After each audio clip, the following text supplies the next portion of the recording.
Quantic Dream has always been about creating interactive experiences that have emotion at their core. It's about telling the story of characters and giving the player the possibility through their actions to change the way the story unfolds.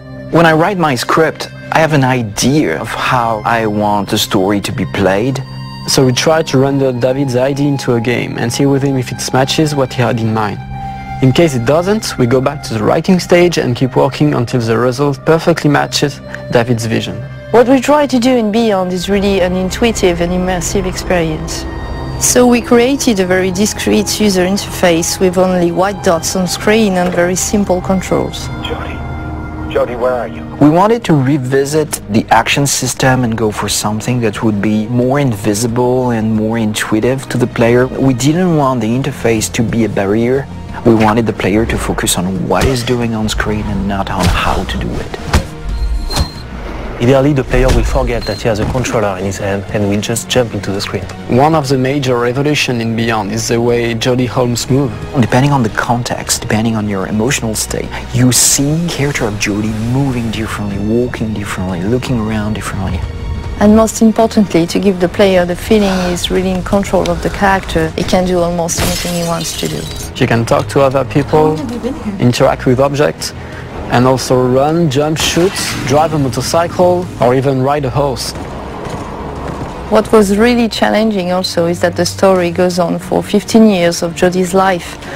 When Jodie's a kid, for instance, you can do different things than when she's a teenager or an adult. Giving this much animation to a character, it's really new. It has never been done to that extent, and it really makes the character come alive like never before.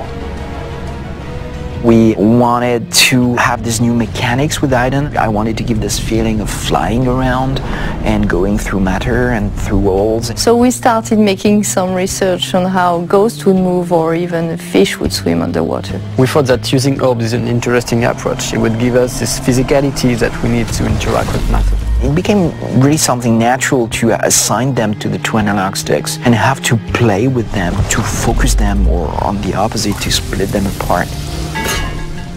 During the process of this production, we made what we call user tests. You just watch people playing and you see where they succeed, where they fail. If a player don't get it right, it's only our fault. So we work very hard to be able to correct it and give the best experience possible. After each user test, it's meeting after meeting just to find a good solution to every single issue the player may have had. I guess what we're looking for with the gameplay is really to find an interface that will allow you to play live. And we try to get closer and closer of the ideal interface where you don't think anymore, you just do it.